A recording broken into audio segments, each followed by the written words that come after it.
형제자 여러분 안녕하세요. 오늘은 7월 1일 월요일 하나님이 일하시는 기도 시간이라는 제목으로 사도행전 10장 1절부터 16절까지를 묵상합니다. 1절 가이사라에 고넬료라 하는 사람이 있으니 이달리아 부대라 하는 군대 백부장이라 그가 경건하여 온 집안과 더불어 하나님을 경외하며 백성을 많이 구제하고 하나님께 항상 기도하더니 가이사라에 사는 고넬료라는 한 이방인의 백부장이 소개됩니다.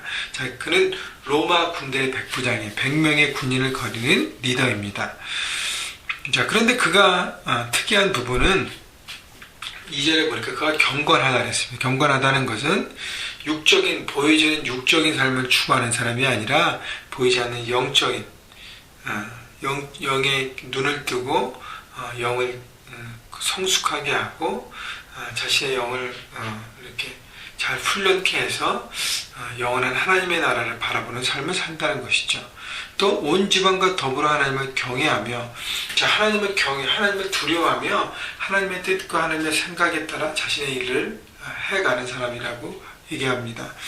근데 온 집안과 더불어라는 표현이 있습니다. 온 집안과 더불어라는 것은 혼자만 하나님을 예배하는 사람이 아니라 가족과 집안에서 일하는 모든 사람들에게 거룩한 선한 영향력을 행사하는 사람이죠. 여러분 이게 가장 어려운 것 같아요. 자기와 함께 사는 가족들에게, 함께 일하는 동료들에게 하나님의 사람의 모습으로 영향력을 미치는 것. 왜냐하면 그 사람들은 나의 모든 것을 거의 알잖아요. 그것 가운데, 그러니까 생활 속에서 묻어나오는 신앙과 영성과 성숙이 결국 거룩한 영향력인 것입니다. 근데 고넬료는 그 모든 것들을 이렇게 투명하게 보였기 때문에 집안의 모든 사람들에게 함께 예배하고 하나님을 바라보게 할 수 있는 거룩한 영향력을 행사하는 사람이었다는 것입니다. 또 백성을 많이 구제하고 하나님을 경외하는 것이 입으로만 입으로만 들어지는 것이 아니라 손과 발을 통해서 사람들을 구제하고 섬김을 통해서 보여지고 또 하나님께 항상 기도하더니 영적인 경건의 습관된 삶을 살아갔다는 것입니다. 그런데 하루는 3절 제9시쯤 되어 환상 중에 밝히 보매 하나님의 사자가 들어와 이르되 고넬료와 하니 제9시쯤 기도할 때 오후 3시쯤에 기도하는데 또 오후 3시는 이렇게 예전에 이스라엘 사람들이 이렇게 기도하는 정해진 기도 시간 중에 하나였습니다. 그러니까 이방인이지만 그 기도 시간에 대한 거룩한 습관을 알고 본인도 정해진 시간을 놓고 기도했다는 것입니다. 그런데 기도할 때 하나님의 사자가 고넬료를 부릅니다. 그러니까 중요한 것은요, 우리가 필요에 따라 기도하면 하나님과 인격적인 대화를 할 수 없습니다. 왜냐하면 내 생각에 너무 꽉 차 있기 때문에 그것을 채우는 것에만 집중되어 있습니다. 그런데 필요에 따라 기도하는 인생이 아니라 날마다 삶을 통해서 하나님과 대화하고 일상이 기도가 되면 일상을 통해서 하나님께서 대화를 우리에게 열어놓으시고 또 그 대화를 통해서 내가 하나님의 마음을 배우고 깨닫게 되는 것입니다. 여러분 그렇기 때문에 필요에 따라 기도하는 인생이 아니라 일상에서 기도하는 인생이 되시기를 바랍니다.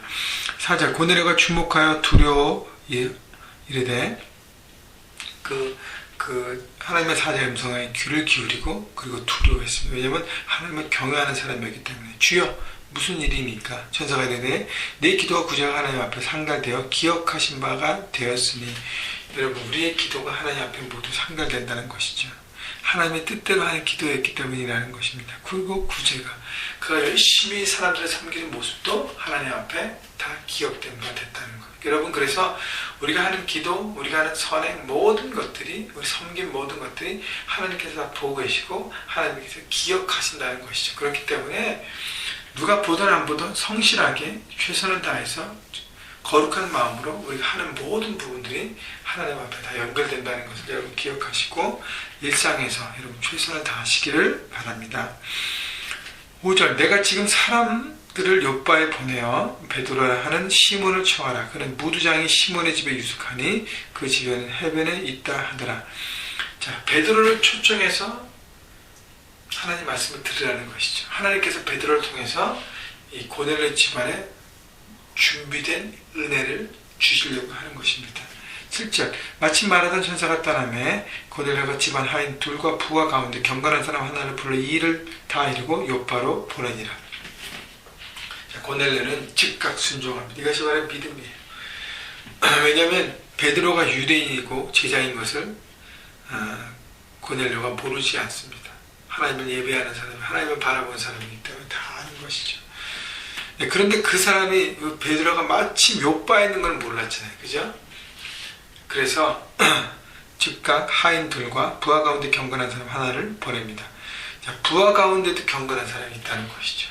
그것이 바로 고넬료의 영향력이라고 생각합니다. 9절 이튿날 그들이 길을 가다가 그 성에 가까이 갔을 때에 베드로가 기도하려고 지붕에 올라가니 그 시간은 제6시더라. 다음날, 자, 그날은 하나님께서 고넬료를 준비시키고 그 다음날은 베드로를 준비시킵니다. 그래서 베드로와 고넬료의 만남을 하나님께서 주선하십니다. 성령께서 역사하시는 것이죠. 자, 그는 제6시에 기도하러 갔습니다. 또 기도하는 시간에 베드로는 올라갔습니다. 자, 그런데 10절 그가 시장에 먹고자 하며 사람들이 준비할 때에 황홀한 중에, 자, 이제 그가 배가 고팠지만 기도하는 시간에 기도하고 사람들의 음식을 준비했습니다.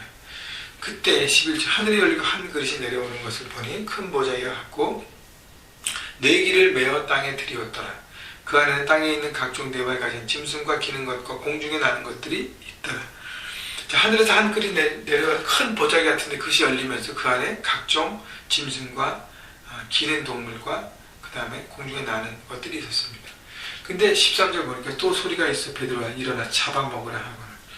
자, 베드로가 얼마나 시장하야. 근데 그걸 잡아먹으라는 것에 14절 베드로가 이렇게 응답합니다. 주여 그럴 수 없나이다. 속되고 깨끗하지 아니하는 것을 내가 결코 먹지 아니하였나이다 한데, 유대인의 규례에 따라서 부정한 음식들은 먹지 않습니다. 여기 보니까 부정한 동물과 부정하지 않은 동물이 섞여 있습니다. 잡아먹으라는데요. 베드로는 부정하기 때문에 잡아먹을 수 없다고 단호하게 놓으라고 얘기합니다. 15절 또 두 번째 소리가 있을 때 하나님께서 깨끗하게 하신 것을 내가 속되다 하지 말라 하더라. 16절 이런 일이 세 번 있으면 그 그릇이 곧 하늘로 올려져 가니라. 자, 지금 하나님의 의와 자신의 베드로의 의가 충돌하고 있습니다. 하나님께서는 먹어라. 베드로는 유대인의 규례상 부정한 동물을 먹을 수 없습니다. 누가 만든 거예요? 사람이 결국은 다 만드는 것입니다. 자, 하나님의 뜻을 사람들이 분별해서 만드는 거라고 하지만 그것을 만드신 하나님께서 먹으라고 말씀하실 때는 하나님의 놀라운 뜻이 그 비하인드에 있다는 것을 베드로는 깨달아야 하는 것입니다. 여러분, 나의 뜻과 하나님의 뜻이 충돌할 때 우리는 많은 부분에 나의 경험, 내 지식, 내가 해왔던 모든 것들을 붙잡고 늘어집니다. 빨리 내려놓아야 하는 것이죠. 물론 갈등의 시간은 필요합니다. 그러나 결국에는 하나님의 뜻에 순종하는 것이 바로 믿음이라고 얘기하는 것이죠. 결국 하나님은 베드로에게 이방인에 대한 생각을 열어놓기 위한 놀라운 뜻을 거기에 보이신 것입니다. 유대인들이 부정하다 여기는 이방인들, 사마리아 사람들 부정인, 사마리아 사람들과의 관계는 이제 열어졌죠. 이제 이방인들이에요. 하나님께서 성령의 역사 가운데 하나하나 열어놓으시고 온 열방을 향한 하나님의 뜻을 펼치시는 계획들을 보여주신 것입니다. 여러분, 중요한 것은 기도할 때 하나님께서 역사하셨어요. 기도할 때 하나님께서 하나님의 뜻을 보여주셨습니다. 그렇기 때문에 이런 필요에 따라 기도하는 인생이 아니라 항상 순간순간 주님과 기도하고 주님과의 대화를 열어놓고 기도 가운데 하나님의 음성을 듣고 매일매일 그 뜻 가운데 순종하시고 하나님의 뜻을 이루어드리는, 그렇게 하나님 나라를 이루어가는 여러분 모두가 되시기를 주님의 이름으로 축복합니다.